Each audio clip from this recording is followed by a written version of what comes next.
When HOA President Karen Newman tried to force me into joining Tizaro Estate's HOA, I refused, sparking a petty war that escalated into disaster. When a fire broke out on my farm, Karen blocked the only access road for fire trucks, nearly costing me everything. But in her attempt to maintain control, she accidentally exposed a dark secret buried beneath Tizaro Estate, an abandoned lab tied to a mysterious project called Night Frost. With the HOA scandal making headlines, Karen was arrested, the estate's property values crashed, and I finally got the justice and peace I deserved. My name is Aaron, and I own a small farm right next to Tizaro Estate's border. I never wanted to be part of their exclusive club, never wanted to paint my barn a trendy pastel shade or measure my sunflowers to meet official guidelines. But then, Karen Newman, the head of the Tizaro Estate HOA, decided my farm just had to bow down. She bombarded me with letters, fines, and friendly visits demanding I join. I refused, of course. My land was never in their jurisdiction. That didn't stop Karen from making my life miserable. You'd think the story would end there, an annoying neighbor clash over fences and rules. But let me just say, if only it had stayed so simple. When a fire broke out on my property, the HOA went from petty rule enforcers to something almost diabolical. They blocked the only access road for the fire trucks, claiming it was private. My animals and livelihood almost went up in smoke until I discovered an unspeakably sinister secret hidden under Tizaro Estate. Let's just say, once you learn this secret, you'll never look at quiet neighborhoods the same way again.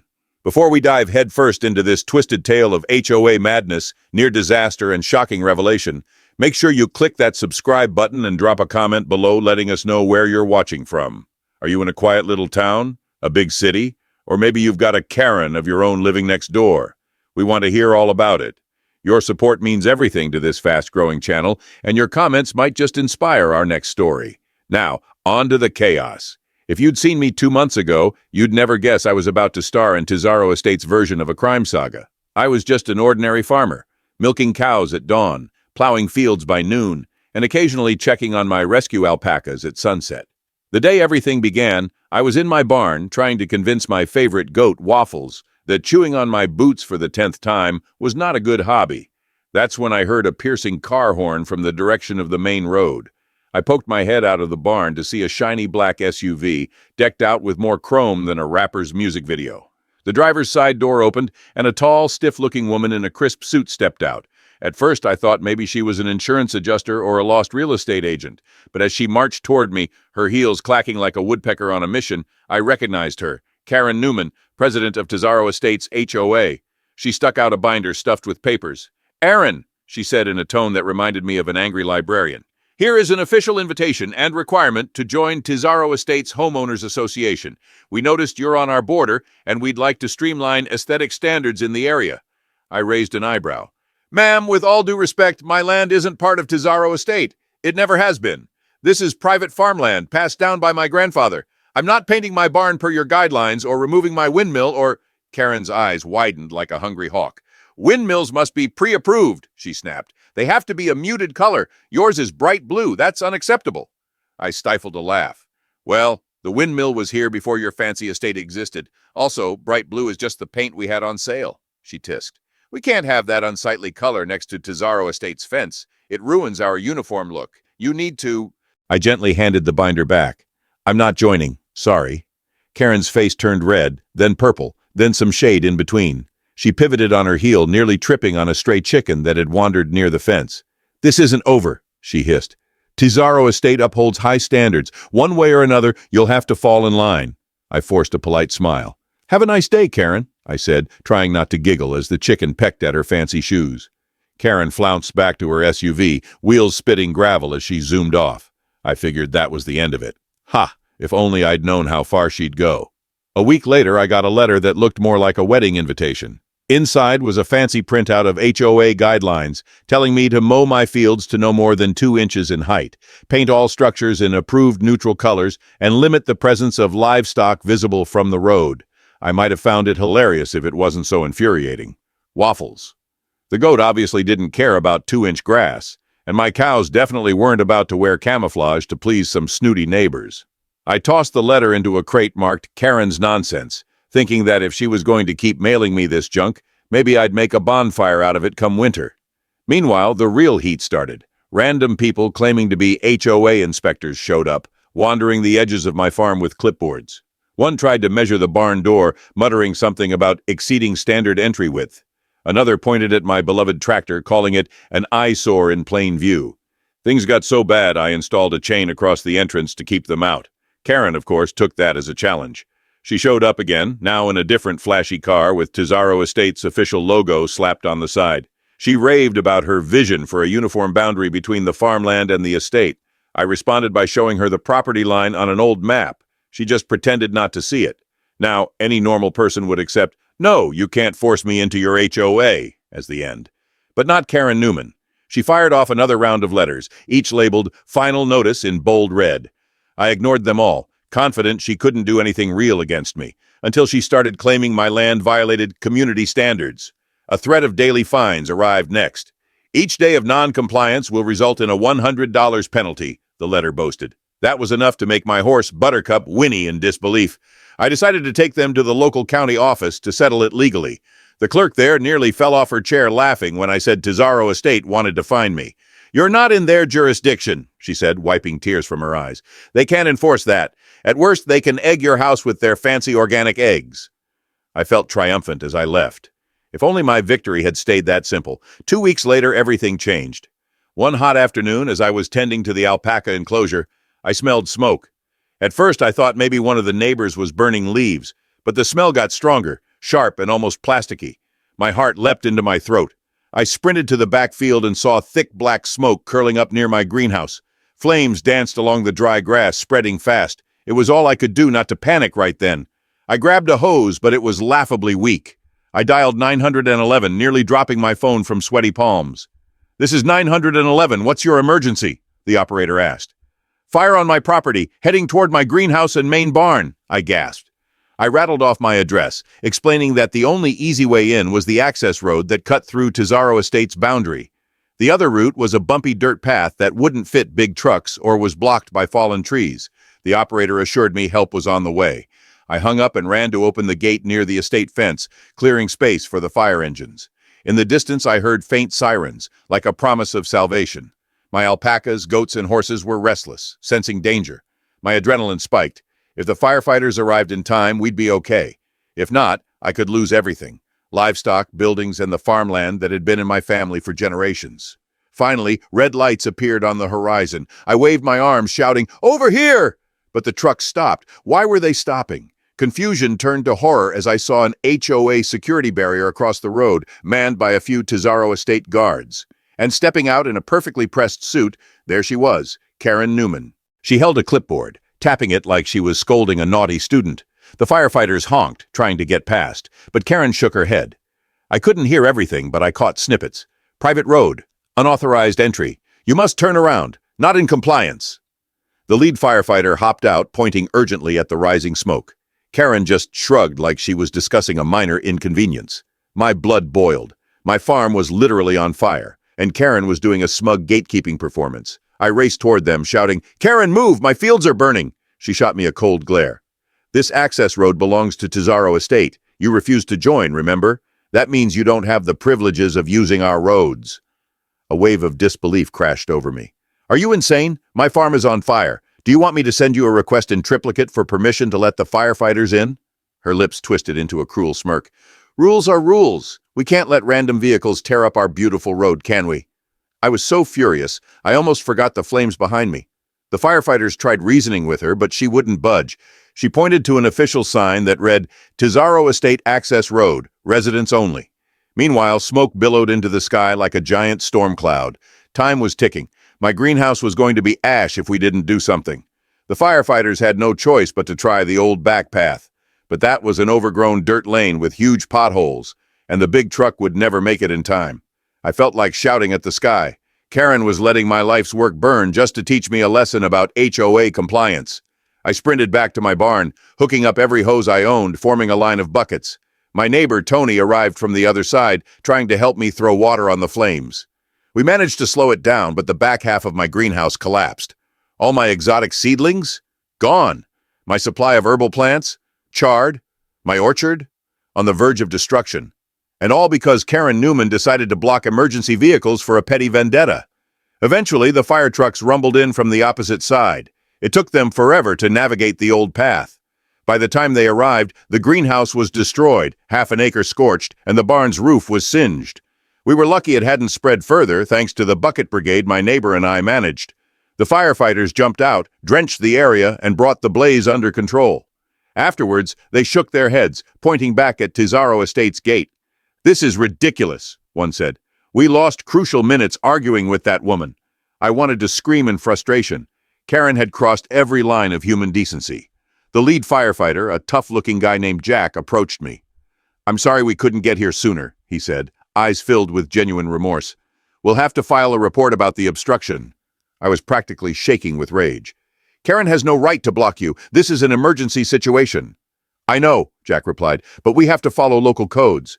If that road is truly private, we need the HOA's permission, unless we get a special override from the county, and that override can take precious minutes to request." I felt helpless. The law was so tangled, Karen could manipulate it to her advantage. As the firefighters packed up, I trudged through the ashes of my greenhouse, tears burning my eyes. My livelihood was in ruins, the smell of smoke clinging to my clothes, and somewhere beyond that fence, Karen was probably pouring herself a celebratory glass of iced tea. That night, I couldn't sleep. Everywhere I looked, I saw ghosts of what the fire had taken. Waffles, Buttercup, and my alpacas huddled together in the old stable for comfort. I realized that if the wind had shifted or if Tony hadn't helped, my entire farm might have been wiped out. Even worse, none of the animals would have survived. All because Karen Newman hated that I wouldn't paint my barn taupe or mow my grass to her specs. I vowed then and there, I wasn't going to let her get away with this. Enough was enough.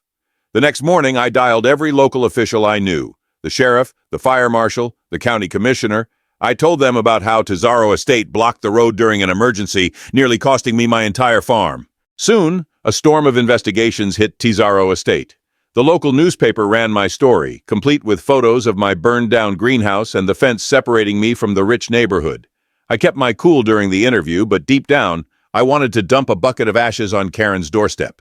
Karen didn't take long to strike back. She hired a lawyer who sent me a cease and desist letter, accusing me of spreading lies that damaged Tizaro Estate's reputation. According to her, blocking the fire trucks was just a misunderstanding. Right, Karen, like stealing from a bakery is taste testing. I wasn't backing down. I collected witness statements from firefighters, neighbors, and even random bystanders who saw the fire truck stuck at the gate. The deeper I dug, the clearer it became that the HOA board was in on this too. They wanted to keep outsiders like me off their roads, even during an emergency. Then things got even weirder. Late one night, while searching county records, I found a note about Tizaro Estate's early development. It mentioned something called Project Night Frost. My heart pounded. That didn't sound like normal real estate planning. At first I laughed. Night Frost sounded like a bad horror movie, but curiosity got the best of me. I searched the county's archives. Nothing.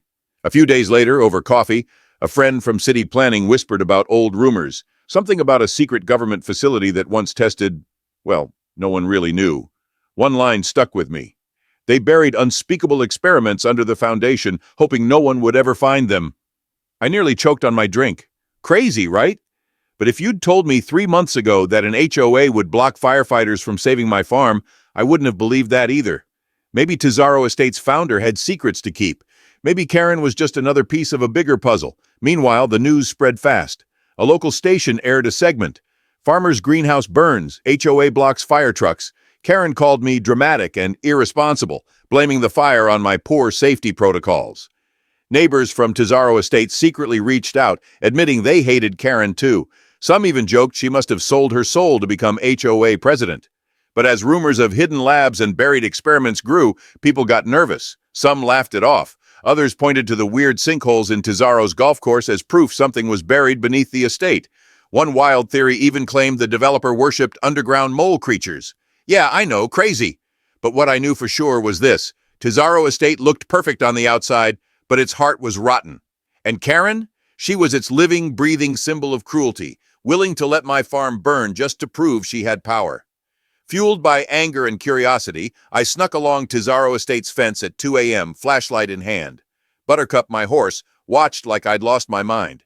Then my light hit something, a rusty metal hatch half buried behind bushes. Faded letters read, "Property of Project Night Frost, authorized personnel only." My heart pounded. This was it, the secret buried beneath Tizaro Estate. I snapped pictures, tried the handle, locked. Suddenly, twigs cracked. Footsteps. I killed my light and crouched behind the fence. A guard's beam swept the area, barely missing me. "Perimeter's clear," he muttered, walking off. I exhaled, my mind racing. What was Karen hiding? The next day, I met with Margot, a journalist. Her eyes widened at the photos. "This could be huge," she whispered. But the estate's fire scandal still dominated the news. The county was investigating, and Karen was on edge. She trashed me in the HOA newsletter, calling my farm a menace. Rumors swirled. Karen was skipping meetings, looking nervous. Was she scared of what firefighters might find? Had she let my greenhouse burn just to keep them from discovering that hatch? If so, she wasn't just corrupt, she was a monster. Everything blew up when the county commissioner, a team of investigators, and a group of reporters stormed into Tizaro Estate, demanding answers. Karen met them at the gates, screeching about appointments, but they came armed with warrants. The real bombshell? The sudden interest in Project Nightfrost, a hidden secret beneath the estate. I watched, arms crossed, as officials pushed past Karen and opened a locked hatch. What we found still haunts me. A creepy underground lab filled with broken computers, strange diagrams of mutated creatures, and rusted cages with bloodstains. A sign read, "Subject X9, survives extreme heat." My stomach dropped. Could this be why the fires kept happening? Had Karen blocked the fire trucks to keep this secret buried? Karen stammered, I didn't know. The developer never told us." But her guilty eyes told a different story. Investigators snapped pictures, and the press recorded everything. Then an official barked, "Shut the cameras off. This just became a federal case." While everyone else was reeling, I felt a strange surge of victory. Tizaro Estate's arrogance was undone by the very scandal they tried to bury. Karen's face had lost all color. The handful of HOA board members behind her looked like they might faint. The news crew was having a field day, whispering about secret labs and dangerous experiments. Then, in a final karmic twist, the sheriff approached Karen. "Miss Newman," he said gently but firmly, "I have reason to believe you obstructed emergency services in violation of state law, endangering a civilian's property and possibly risking lives. We'll be taking you in for questioning." Karen's mouth flapped like a fish out of water. "But this is all a misunderstanding. I was only protecting Tizaro Estate's standards." "Standards?" I thought bitterly, remembering the smoke and flames that threatened my animals. Standards that nearly got me killed. I watched as they cuffed Karen, reading her rights. Her perfect manicure glinted in the sunlight. The camera lights flickered across her face, capturing every quiver of indignation. She shot me one last hateful glare before they took her away. Amid the chaos, I couldn't help but chuckle. Not because I enjoyed seeing someone arrested, but because the same woman who tried to force me into her HOA prison had just come face to face with a far darker prison. Her own secrets. In the weeks that followed, Tizaro Estate's residents were thrown into turmoil. Investigators cordoned off parts of the neighborhood to examine the old lab. A rumor circulated that Karen had known about the underground bunkers and their potential hazards. Maybe she thought blocking the road was the best way to keep outsiders from finding them. Her reasons, though monstrous, at least made a twisted sense. If the firefighters came in and discovered Project Nightfrost, the estate's property values and illusions of safety would crumble. But ironically, that's exactly what happened, thanks to her own sabotage. Tizaro Estate's property values dropped like a rock once the secret made headlines. Meanwhile, I got help from the community to rebuild my greenhouse. Folks who had once given me the side-eye realized I wasn't the bad guy. Some even apologized for ignoring how the HOA had treated me. Tony, my neighbor, pitched in with new seedlings and helped me install an advanced sprinkler system so we'd be better prepared if another mysterious fire struck. Karen eventually faced charges for obstruction of emergency services, plus some lesser counts related to intimidation and attempts at illegal HOA enforcement. Her downfall became the talk of the county. Every time I drive past Tizaro Estate these days, I see new leadership running the HOA, hopefully a bit more focused on real community well-being rather than forcing uniform mailboxes or painting barns with approved colors.